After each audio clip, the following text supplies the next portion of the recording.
But guess what? I loved him too. Why? Well, it was only fair that I spend time with why would somebody doubt me? Why would somebody doubt my success? And then as I continued to talk with David before this program started, over the course of the weeks prior to this event, I said, you know what, David, I realized something. He said, what's that, Sean? I said, I threaten men. And I can't even beat up a first grader. And he said, tell me more. How is it that you threaten men?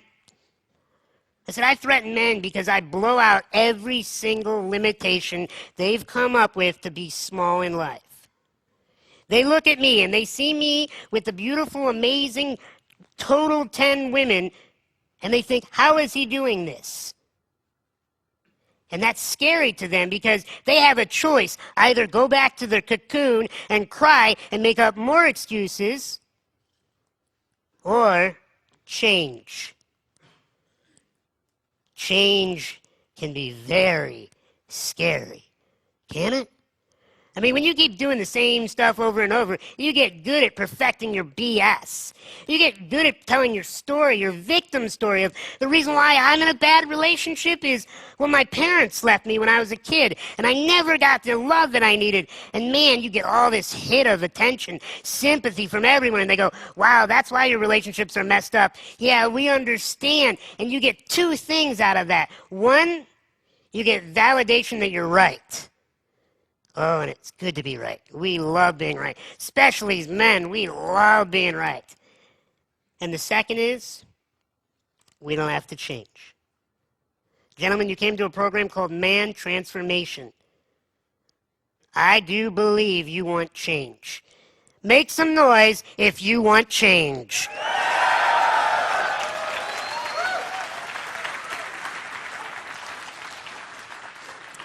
Now, was I always powerful and confident and believe in myself, attracting total 10s? No. Let me walk you through my love evolution. Because my love evolution might parallel your love evolution. I went through life, always up until 7th grade, with girls around me at all times. See, I never went through that girls have cooties phase. I never had a sign on my fort that said no girls allowed. Nope. I loved them.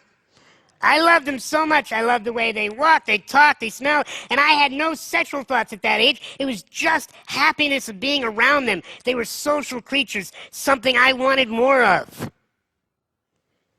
And while other boys were saying, ew, I cornered the market. Remember the supply and demand? Lots of supply. I swooped in. Something happened. 7th grade.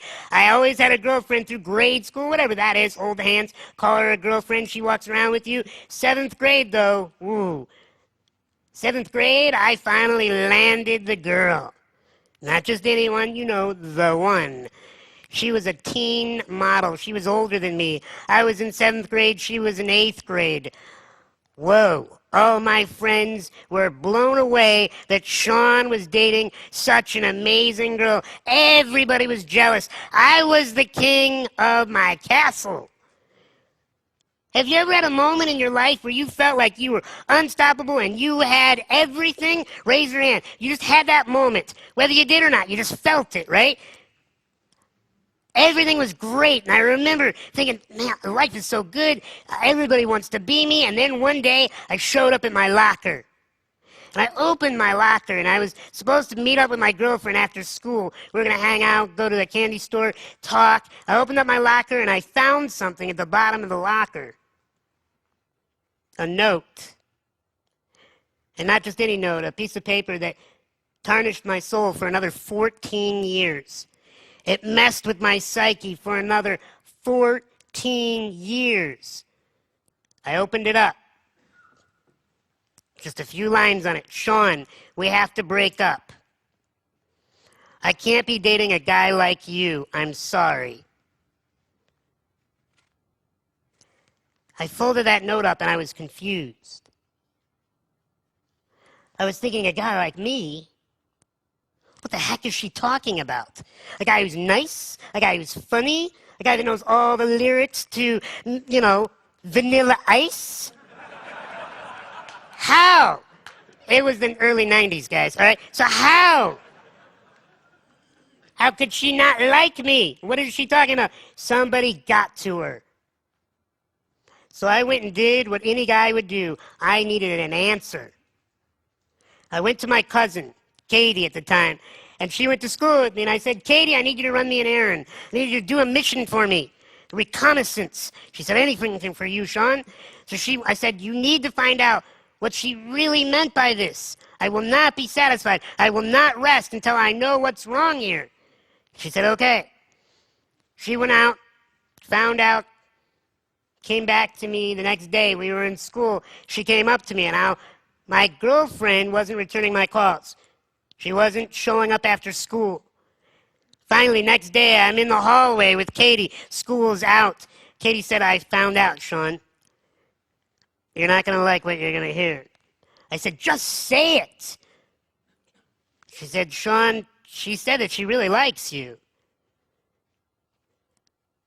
But that all of her friends were making fun of her, and they said that she could do better than dating a little man in a wheelchair. She could have the captain of the basketball team. She could have any guy she wants, and she just couldn't handle the pressure, Sean. I'm sorry. Have you ever had that moment where you can't breathe? Where it's like somebody steals the breath out of you and you just want to die? You're just thinking, what just took place here? So I looked at my cousin and I said, thank you for finding that out. And then I rolled down the hallway, and I found the nearest door that was open. It was a biology lab, and it was empty. I rolled on in. I shut the door. I went in the corner of the room, and I cried for an hour straight.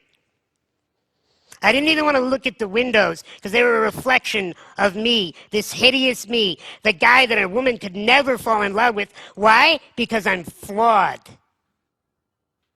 And I made a critical error in this moment, in that biology lab. An error I do not want any of you making. I made up a limiting belief. And the belief was this. Sean, you're not enough. And you never will be. I think I am not alone in this room. Because everyone has had a moment in their life where they did not think they were enough. Raise your hand if you've had that moment. That's everyone. 14 years went by. I was convinced. I am not enough. What happened? Oh, that's the rest of junior high, high school, college. After college for a few years, every girl I met, every relationship I started failed. I don't mean ended, I mean failed. And it failed because of the belief. The belief that I am not enough. So what is the job of a belief? A belief's only job is to prove itself true. That's all a job of a belief. A belief is not this evil thing. It's just a soldier, and it will take its orders and march into battle, either in your favor or against you. So every woman I met, I just held my breath when we started getting into a relationship, thinking it's only a matter of time. She's going to figure out I'm not enough. She's going to leave me. Now, I didn't know this at the time, but I vibrated that energy. Every woman I convinced, I'm not enough. You're going to want to go out with my buddy.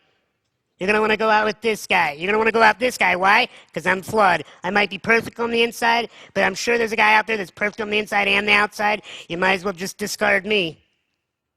I had that. Do you get that? That was me, 14 years. That curse ended in a car. I was in a car with a girl I was seeing at the time. We had gone on many dates. This was a girl that was what I thought a total 10. You know, she was beautiful on the inside and out. She loved personal growth. We met at a personal growth seminar, which I find very sexy. When a person wants to take their life to the next level, nothing can be hotter.